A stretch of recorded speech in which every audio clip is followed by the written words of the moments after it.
Assalamu alaikum wa rahmatullah wa barakatuhu. There's a hadith of the Prophet, which everyone knows, and we've said it many times, and it is,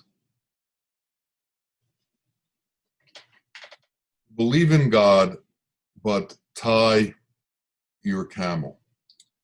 In other words, tie your camel so that he doesn't run away. There are many, many understandings of this hadith, but one of the understandings is that in this world that we're in right now, in this world that we live in, we have to do things within what is the illusory nature of existence. We can't just disappear into Allah.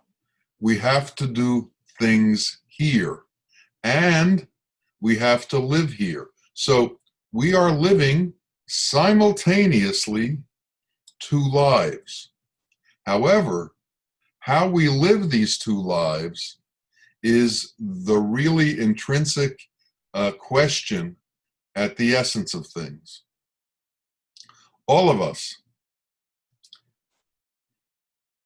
should be aware that we constantly have a dialogue going on in our minds.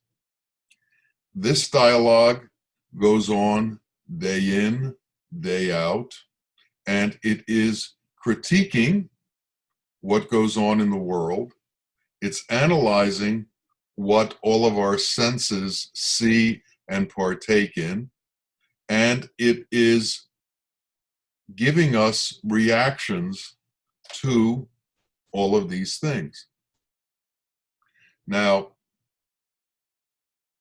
this can be the entire life for some people. In other words, they are always tying their camel. They don't necessarily believe in God, which is the second part of the hadith. The second part is believe in God. Now, what does it mean to believe in God? Well, in the Sufi understanding, to believe in God is to give up the belief in the illusory world. So we tie our camel, but we don't believe in our camel. Our camel isn't where we get our sustenance from. We know that in truth, our sustenance comes from Allah. Our sustenance comes from God. So we also know that besides this constant mind speak that goes on within us, this constant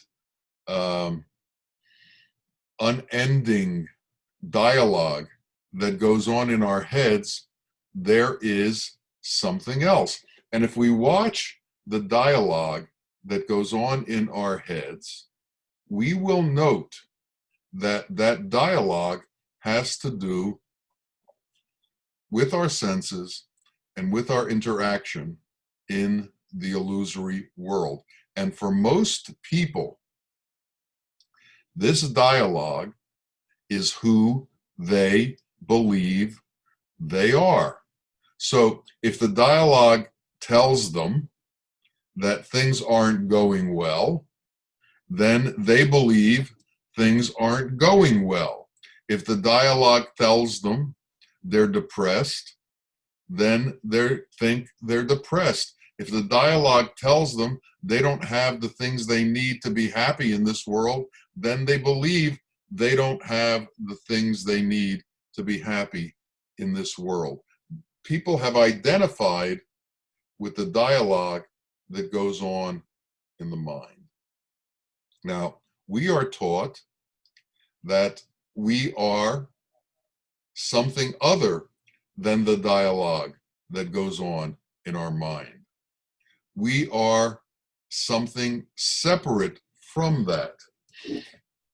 What we need to be able to do is simultaneously to having this dialogue and interacting with this dialogue, the next step is to watch the dialogue, to watch what's going on in our mind and watch how we react to it and begin to understand how the dialogue works and how it's unending and how it's unceasing and the things that it does to us. And after we watch for a while, the next thing we need to be able to do is to disconnect from that dialogue.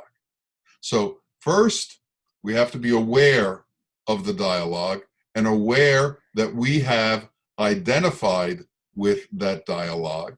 Secondly, we have to set up a portion of ourselves that watches the dialogue. So now we've split ourselves up a little bit.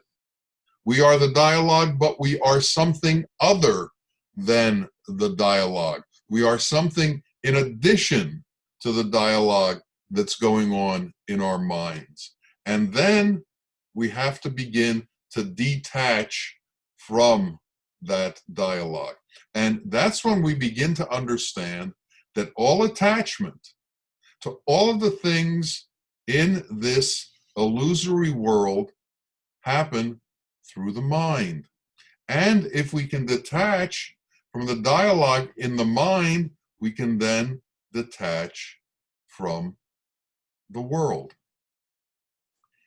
This ability to understand the dialogue in the mind and then detach from the dialogue in the mind is the beginning of finding truth.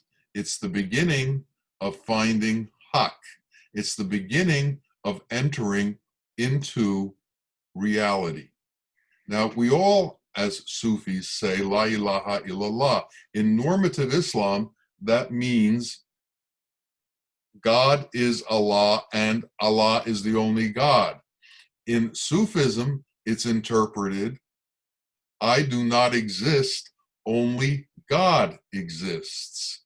So what does it mean, I do not exist? One of the things that it means, because it means a lot, one of the things that it means is we've detached ourselves from this dialogue in the mind, and it no longer controls our idea of who we are. It no longer controls our idea of reality. It no longer engulfs us, keeps us occupied, and is our entire life. We begin to understand that there is more to this existence than this dialogue. And we can slowly begin to separate ourselves from it. It's not going to happen in a moment, but it's going to happen if you set the intention to separate yourself from it. Now, what's created this dialogue? What are the influences on this dialogue? Everything that we've learned in our existence in this world creates this dialogue. So our parents helped create this dialogue. Our friends helped create this dialogue. Our teachers helped create this dialogue. Our religions help create this dialogue. And they all have a specific point of view. And they all try to impress this point of view on us and make us hold on to this point of view as if it were reality. But we have to somehow break through the connection to that dialogue to find our true self, to find the reality of who we are. And the reality of who we are is not the mind's dialogue, and it's not the identity that we have created for ourselves through the mind's dialogue. As a matter of fact, the veils that we talk about, and we talk about them often, that separate us from Allah, that separate us from God, that separate us from Haqq, that separate us from reality, is this dialogue. The mind creates the veils, and the ideas that we have in the mind are the veils that separate us from the truth. And as we can break our attachment to those ideas and to the influence that they have over us, and to the idea that we are that, the closer we come to reality and the closer that we enter into wisdom. Now, one of the things that you should notice about the mind's dialogue, it is about you. It is egocentric. It is trying to protect you. It is all about you or me. As long as this dialogue that we have going on is the core of our ego, the core of who we are. And to separate ourselves from it means that we begin to separate ourselves from our egocentric self. And as we detach from the dialogue, things happen to us. We are capable of becoming more altruistic. We are capable of becoming more giving. We are capable of becoming empathetic. What does empathetic mean? It means to be able to feel what's going on in others around us. As long as we are in this dialogue and holding on to this dialogue and totally involved in this dialogue, we are all about ourselves. We are incapable of feeling or coming near others. We are in the position of I, me, mine. I, me, mine, over and over and over. How does this affect me? How does this come into play about me? What does this do for me? Only when we begin to detach and not believe the dialogue, not be involved with the dialogue, do we begin to see that there is something other to us than the ramblings and dialogue that's going on in our mind. We are more than that. And that's when we can begin to understand that we're more than our body, that we're more than what we see and what we touch. We're more than our senses. And in disassociating with the dialogue, we associate with something that is larger than that, something that is all pervasive. The dialogue, you'll notice, is limited in its nature. It has a time frame to it. Everything is set within time, and everything is set within the parameters of this mortal being that has a time span on this earth. If we break with the dialogue, we can enter into that which is eternal, into that which is non-elemental. The mind is constantly adhering to the elemental nature of things and how to move, redirect the elemental nature of things. When we go beyond that, our inclination, our attitudes, the things we want to do, the things we consider important, alter. All of a sudden, it's more important to be compassionate than it is to be famous. It's more important to be merciful than it is to be wealthy. It's more important to understand the qualities of Allah than to be able to manipulate the elements within the earth. It's more important to understand that which is eternal than to constantly be juggling the material of the world that is temporary. And we make this jump from the animal world into the world of wisdom, a different world entirely. The animal world deals with this material plane that we live on, and we do have to tie our camel. So even though we are transferring to the eternal world, we still live in this one, and we still have to take care of what it is that we have to take care of in this one. But we have to do it now in an entirely different way of understanding. It's not just about making ourselves bigger.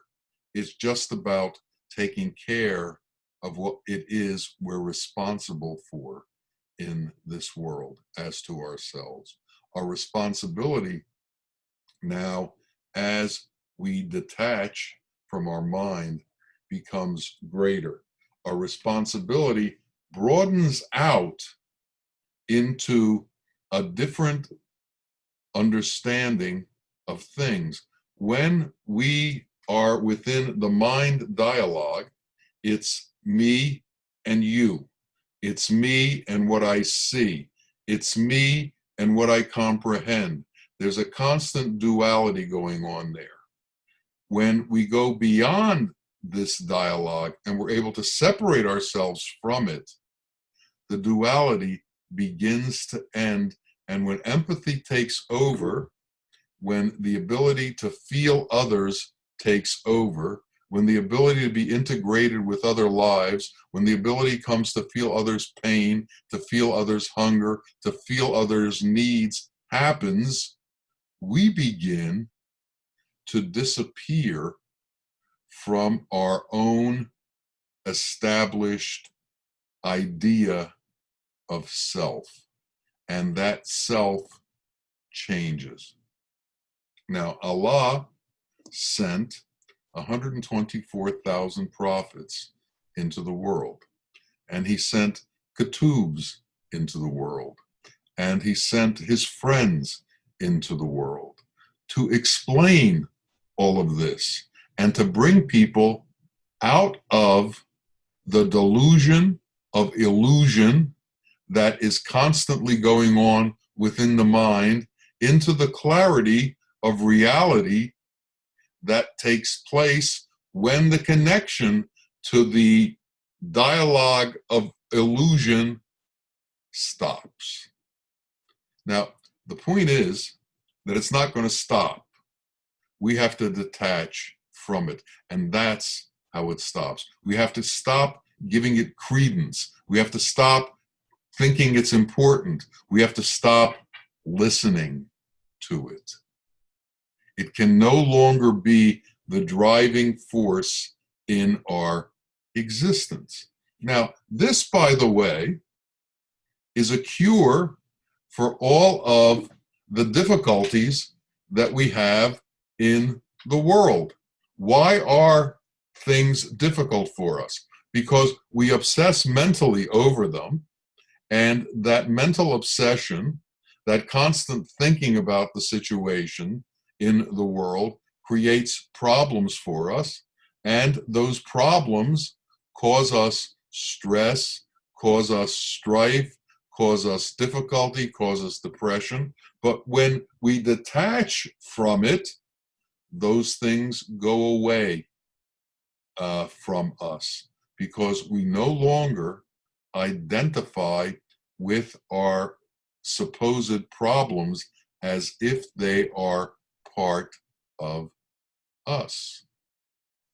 There is a perfection in existence that exists, period. Our problem is we can't see perfection because of the veil of the mind that separates us from reality. So somehow we have to be able to let go of our attachment to the dialogue. And with that, we give up the veils that separate us from our Creator. We give up the veils that separate us from reality. And we enter into a state that is non-dualistic. We begin to see others' pain as the same as ours. We begin to see others' hunger as the same as ours. We begin to see others' difficulties as the same as ours. There's no separations. As we give up separations, we become closer to God. God is in all of us. As we become closer to each other, we become closer to God.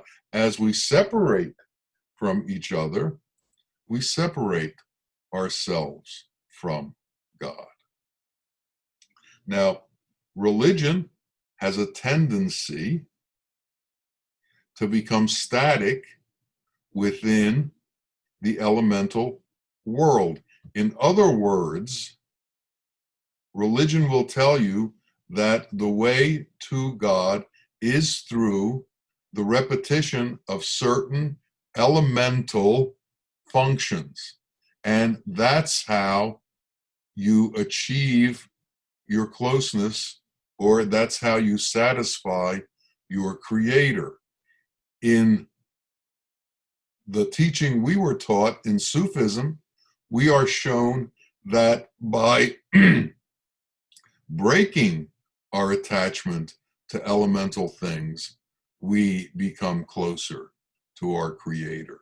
So yes, we have to do what the Shariat says we have to do, what the laws of creation say we have to do, but that's only the first step.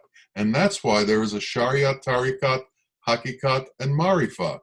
That's why there is the obedience and then the transcendence. And transcendence comes through obedience. You are not going to be able to transcend into the higher states of wisdom unless you have conquered the lower states of illusion, unless you have conquered the lower states of delusion, unless you've conquered the satanic influences that are constantly whispered in our ear that try to separate us from others. A teacher,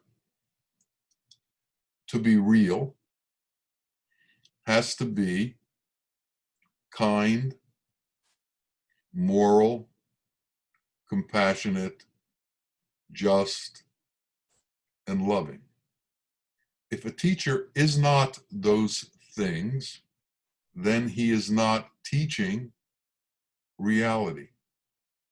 A teacher, to be real, has to bring forth the essence of the qualities of Allah. He has to be a manifestation of those qualities in form. So a real teacher is detached from the mind dialogue and has entered into a place that is beyond that is beyond the elemental, that is beyond the attachment to the elemental, that has entered into the eternal. And the eternal is what we're trying to comprehend and what we are trying to enter into. So, if things are not eternal, they can't be believed in as finding us our salvation. So we have to turn our eyes, we have to turn our attitude, we have to turn our inclination, we have to turn our intention towards that which is eternal, and we have to try to begin to understand that which is eternal. And some of the things that happen to one who has passed over the attachment to the mind and its connection to all of this illusory world is that a state of peace enters into their being. A state of completeness enters into that being. All of a sudden, you don't need anything. You are without want. You are lessened in your desire because this transcendence into Hak, into reality, is sufficient to satisfy your being. And when that occurs, you become different. The veils that separated you from that place obviously have lifted because you're now in that place. Now, you may not be able to stay in that place for a long time, but inshallah, you've tasted it. Once you've tasted it, you'll know how to go back there, and you'll know that it's real. And it happens when you let go. Islam means surrender. And we surrender what? We surrender this false self that we've identified with. We surrender this false self so that it can be replaced with the true image of Allah, which are his 99 names and his 3,000 gracious qualities. And once we understand that, then we have made a leap into another form of consciousness. And this is what's called wisdom. When we enter into wisdom, we no longer approach things through self-motive. We approach things through God's motive. And God's motive doesn't have favorites. God's motive doesn't look out for just one. God's motive is equal for everyone.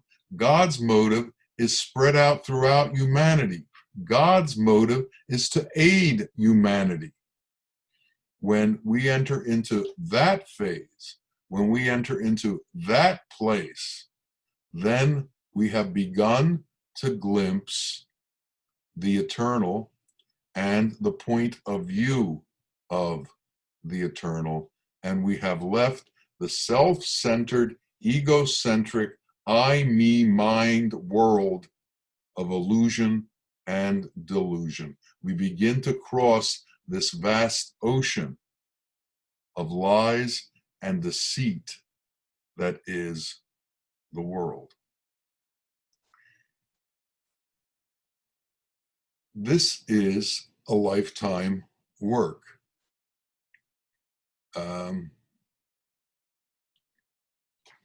I got an email yesterday from a friend of mine in Boston who was a freshman in law school the year that I was a senior in law school. So we're going back to about 1971.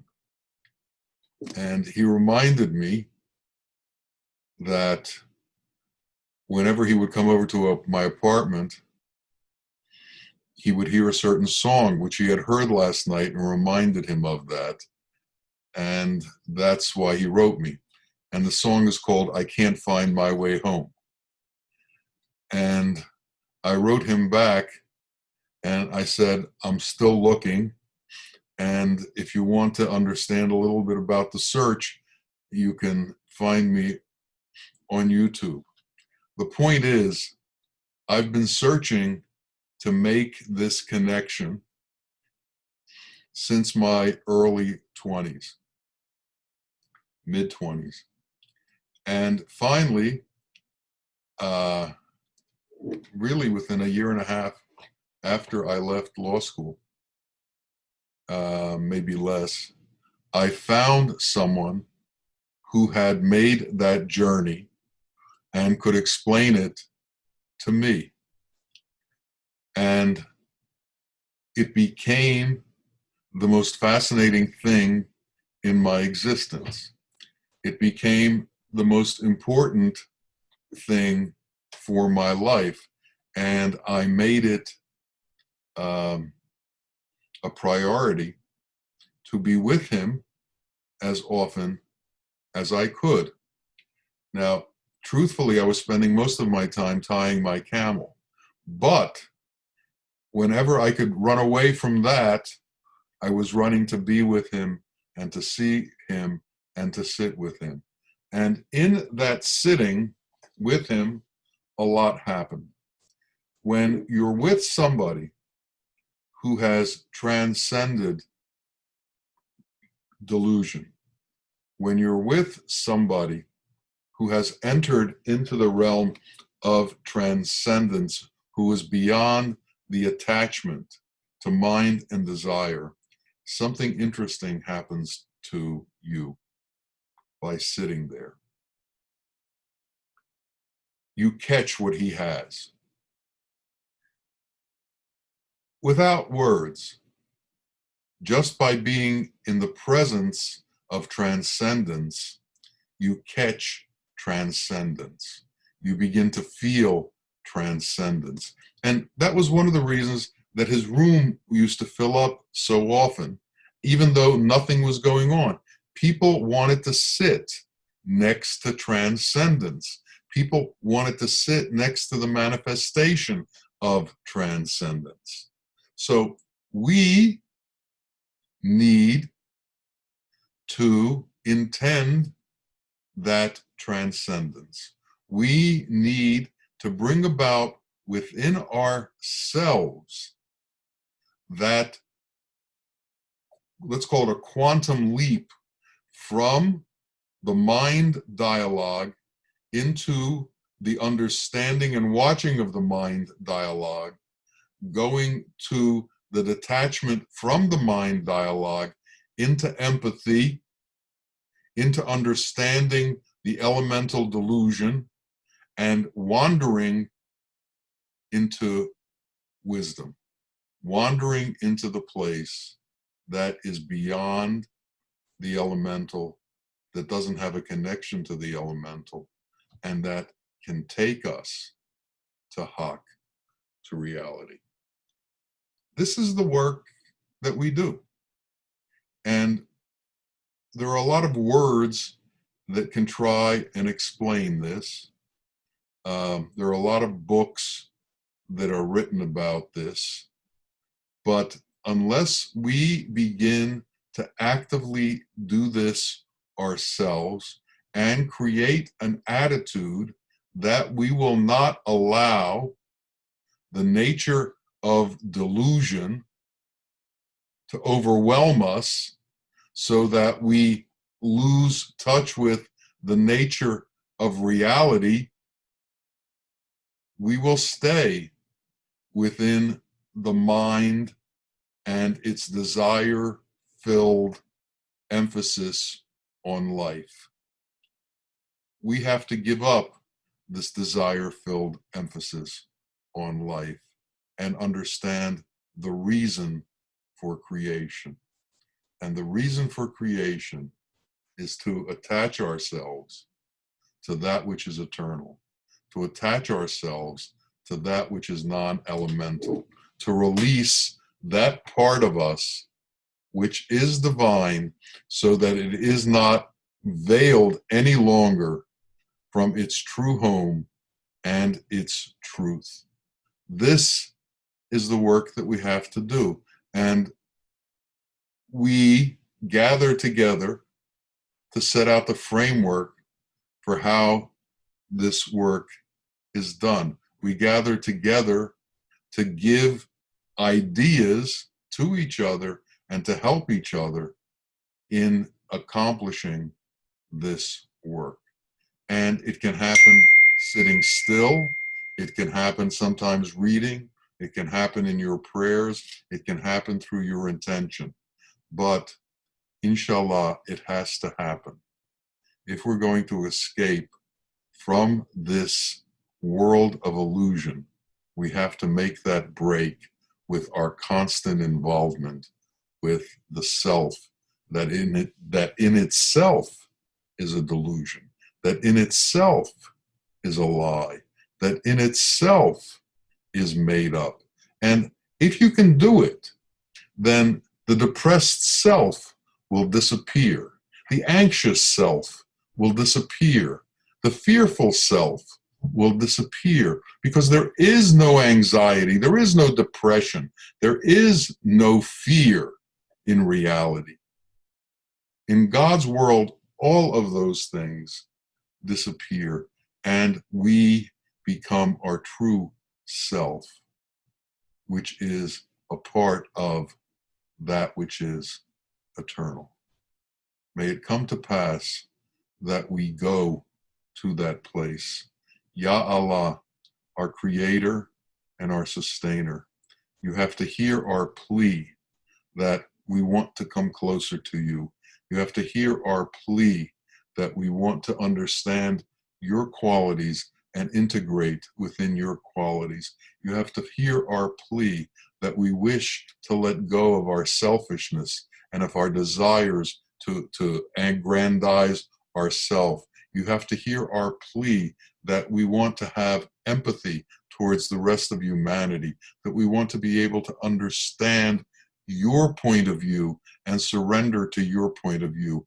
Allah, you have to help us to do this. You have to help us by showing us the light that is the true home of humanity, and you have to bring that light into our being and open up our hearts so that we can see through our hearts, not through our mind, to see the transcendence in existence and to understand you and to come close to you and to be with you and to become a helpmate in this world to the work that you do.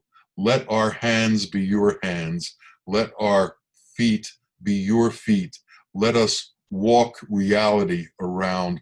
Let reality flow through us, and let us understand the true nature of hakikat, the merging of man and God. Inshallah, that'll occur for all of us. Ameen, ameen. Ya Rabbil Alameen. Assalamu alaikum wa rahmatullahi wa barakatuh.